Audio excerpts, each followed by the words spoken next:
ये कहानी है सोनपुर गांव के एक गरीब दर्जी हरिया, उसकी मासूम सी बेटी सुनीता और एक परी के अंश की।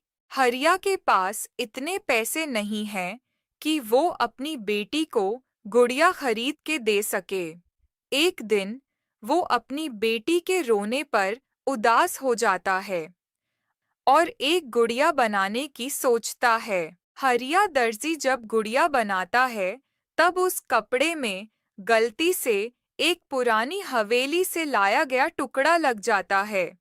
अब गुड़िया तैयार हो जाती है, जिसे देखकर सुनीता बहुत खुश होती है। रात में जब सुनीता अपनी गुड़िया से खेल रही थी, तभी गुड़िया जीवित हो उठती है और सुनीता से कहती है, मैं एक परी का अंश हूँ, परंतु अधूरी हूँ। मेरा असली रूप तभी मिलेगा जब कोई बच्ची 3 कसौटियाँ पूरी करेगी। क्या तुम मेरी मदद करोगी सुनीता? गुड़िया, मुझे तो यकीन नहीं हो रहा है कि तुम परी हो।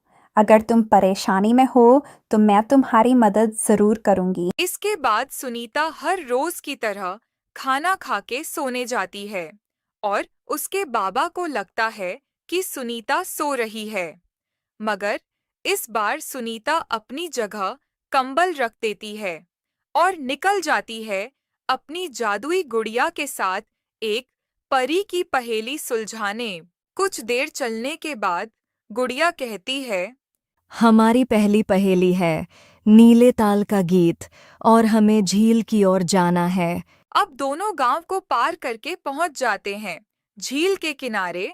और फिर गुड़िया कहती है, इस झील में परी का गीत बंद है, जिसे एक मासूम बच्ची का गीत ही जगा सकती है। तुम्हें एक प्यारा सा गीत गाना होगा। अब सुनीता झील के किनारे एक मधुर सा गीत गाने लगती है।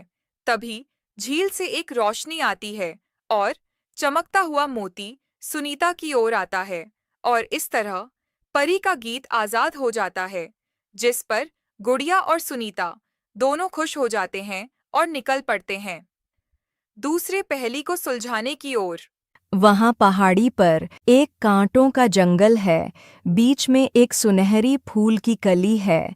हमें ऊपर जाकर वहाँ से कली लेनी है, जो चांद की रोशनी को अपने अंदर समेटकर अकेले चमकती है। मगर गुड़िया, वो जंगल तो कांटों से भरा है, जिसकी वजह से वहाँ कोई नहीं जाता है। हम कैसे जाएंगे? सुनीता, अगर इंसान का मन साफ हो तो ये कांटे नहीं चुभते, और तुम तो एक मासूम बच्ची हो, ये कांटे तुम्हें चोट नहीं पहुंचाएंगे। अब सुनीता और गुड़िया जंगल पार करते हैं और कांटे सच में सुनीता को नहीं चुभते हैं और दोनों पहुंच जाते हैं सुनहरे फूल के पास।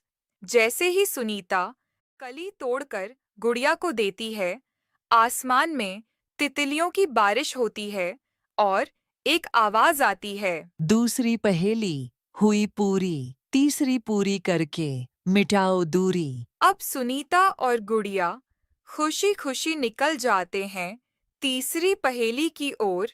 रास्ते में गुड़िया सुनीता को बताती है कि वहाँ पुरानी गुफा में एक दीपक जलता है जो कभी बुझता नहीं, और ये परीक्षा तुम्हें खुद से पार करनी होगी सुनीता। अब दोनों गुफा के पास पहुंच जाते हैं, मगर अग्निदीप पाना इतना आसान नहीं, क्योंकि सामने खड़े थे खूंखार जानवर। और तभी एक आवाज आती है, सुनीता, मैं इस गुफा का रक्षक अग्निदेव हूँ।